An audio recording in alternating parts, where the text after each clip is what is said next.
Today we will be working on multiplying a fraction by a whole number using repeated addition. These first two problems show us the setup of these type of problems. And a fraction being multiplied by a whole number, or a whole number being multiplied by a fraction. It uses the associative property to show the two different ways the problem can be set up. We're now going to use repeated addition to show how to solve this multiplication problem. When we multiply something, we're asking for that number of groups.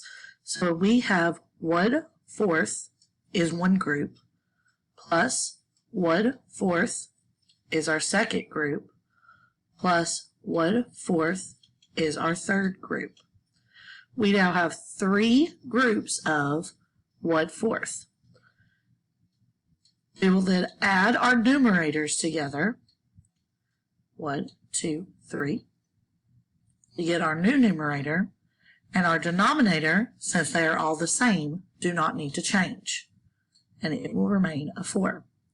So 1/4 times 3 equals 3/4. I'm going to now show you two more examples of multiplying a fraction by a whole number or a whole number by a fraction. And then I will have us work through a couple of problems together. The first problem I'm going to show you again, I'm going to do a whole number, 4, times 1/2. Again, we are saying it is 4 groups of 1/2.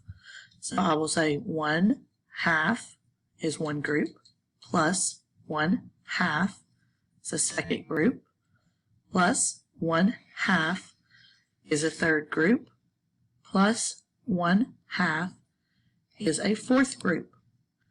Again, since our denominator is the same, it will stay the same, so it will remain a 2.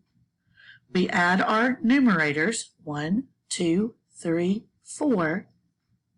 It will be 4 seconds. And it is an improper fraction, so we are going to look, how could we turn that into a mixed number or even a whole number answer? We then ask ourselves, how many times can 2 go into 4? So we have 4 divided by 2. If I'm not sure on my times tables, I can make a 2's tower. 2 times 1 is 2. 2 times 2 is 4. I've now reached my dividend on the inside, 4. So I know that 2 could go into 4 2 times. And I multiply 2 times 2 equals 4. I subtract. I have 0 left. So there is no new numerator. My answer will be 2 wholes. So your answer could be 4 seconds as an improper fraction, or 2 wholes.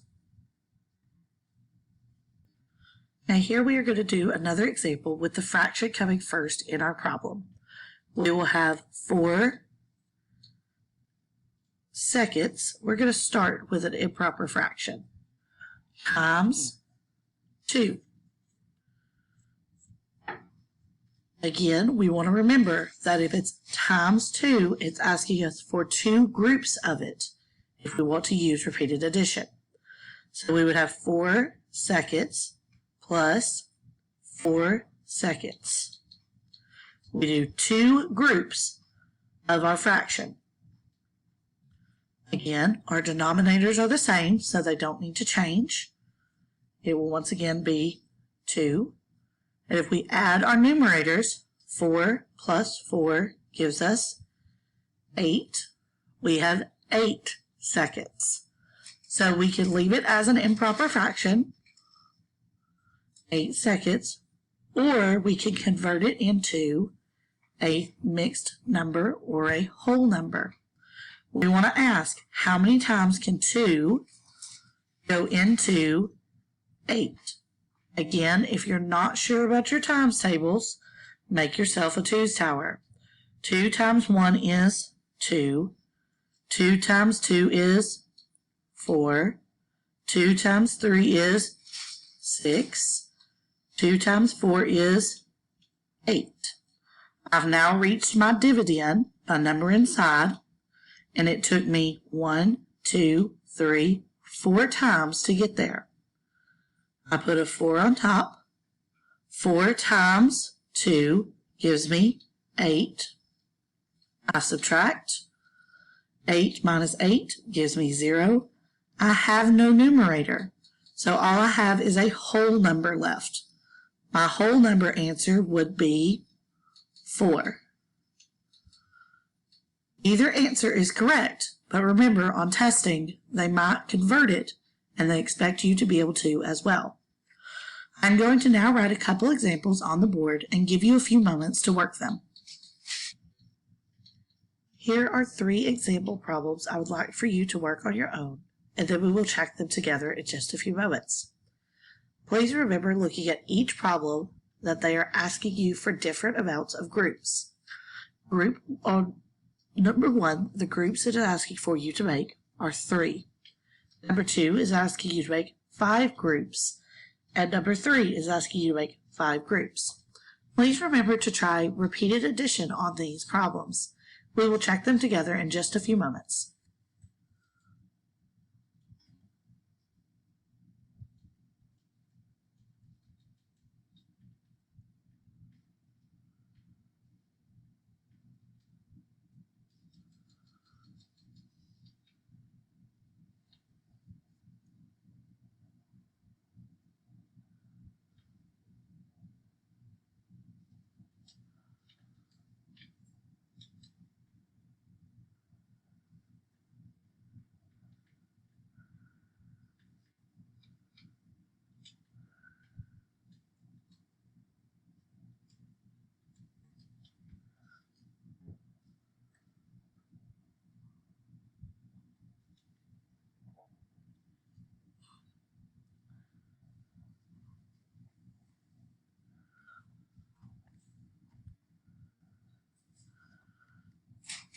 If you need a few more moments to work the problems, please feel free to pause the video at this time and continue to work your problems. If you're ready for us to go over them together, please just follow along. Looking at number 1, it asks us to make 3 groups of 4/8. So we will say 4/8 plus 4/8 plus 4/8. That is 3 groups of 4/8. We would then total them up to find our answer. Again, our denominator is the same, so there's no need to change it. Our denominator would say an 8. We add our numerators. 4 plus 4 is 8. 9, 10, 11, 12. 12/8. It is an improper fraction, and we are able to convert it. So we then would think, how many times could 8 go into 12? Again, we could do just like we did before with our practice with our towers and say, starting with our 8s. However, if you know your 8 times tables, you know that 8 can get almost to 12, but not quite. So in order for us to look at that one more time, we will try again to see the different pattern when we do have a remainder. We will say our 8 tower, we do 8 times 1 is 8. 8 times 2 is 16. But the number we were trying to get to was 12. So 16 is too high. We cannot go up 2 whole numbers. We can only go up 1 time. So if we write our division problem, we put our 12 on the inside and our 8 on the outside. 8 could go into 12 1 time without going over. 1 times 8 gives us 8. We subtract 12 minus 8, and that leaves us with 4. So we have a remainder. No more can go into this 8. So we would have 1 whole number, which was what we divided by, and our remainder would be our new numerator. So looking at this problem, we could have 12/8, or we could have 1 whole and 4/8 for our fraction. It would become a mixed number because we still had a remainder left over. Let's move on to question number 2. 5 times 3/6. So again, we're asking to make 5 groups of 3/6. So 3/6 plus 3/6 plus 3/6 plus 3/6 plus 3/6. Make sure we've got 5. 1, 2, 3, 4, 5. Our denominator would stay the same because they're all 6s. But our numerators will have to add up. We have 3, 6, 9, 12, 15. So we have 15/6. And we would then say it's an improper fraction again. Could we convert it? Yes. Do we know if it's a mixed number or a whole number yet? Not quite. So let's find out. So again, we can make our 6 towers if we're not sure about our equations. So 6 times 1 gives us 6. 6 times 2 gives us 12. 6 times 3 gives us 18. And we've gone past the number we needed to get to. Remember, our goal is to not go over our numerator. So we have 15 here, which means we cannot go into it 3 times. We can only go into it twice. So we could say 6 divided into 15 can go once, twice. We could put a 2 up top. 2 times 6. Remember, this will be our whole number, so we could go ahead and write our whole number up here. We're now trying to figure out what our new numerator is going to be. If you remember, our denominator is not going to stay the same, so you can actually go ahead and write your 6 on the bottom. 2 times 6 gives us 12. We subtract our 12. 15 minus 12 gives us 3. So our new numerator is going to be a 3. We put it on top, and our number is 2 and 3/6. Or we could leave it as our improper fraction as well and say that it is also equal to 15/6. I'll give y'all just a moment to write down these two if you have not been able to follow along with us, or if you have any questions, you can pause it and you can write them down and I'll help answer them later in class. Or you can ask your teacher if they can help you later. We're going to look at the last one. If you look at the bottom number, it is using the same numbers as number 2. So we're hoping to see the same answer. If not, perhaps we have made a mistake in one of the 2 problems.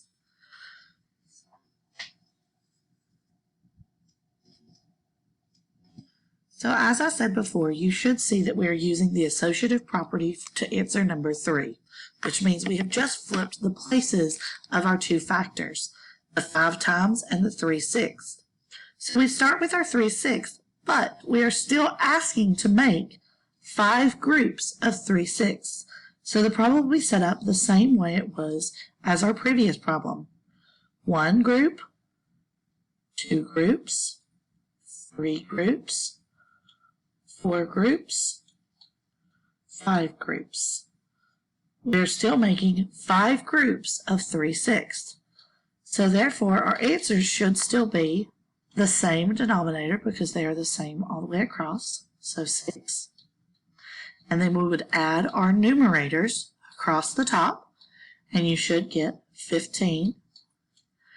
And we can again check and see how we could do our conversion. We change it from 15/6 into a mixed number. So again, I'm going to walk you through that process and finding the new numerator, because this one is a mixed number, not just a whole number. We start by setting up our division problem. We put the 15 on the inside and the 6 on the outside. We ask ourselves, how many times can 6 go into 15? I'm not sure, I've forgotten, so I'm going to go and make my 6 towers. Remember, if you're still not sure on your 6 towers, you can still do 6 dots to help you start out. 6 times 1 is 6. 6 times 2 is 6, 7, 8, 9, 10, 11, 12. 6 times 3 is 12, 13, 14, 15, 16, 17, 18. Oh, we have to stop because 18 is bigger than our dividend. It's bigger than 15. So we can't use that one. We took 2 times to get there. So we put our 2 on top.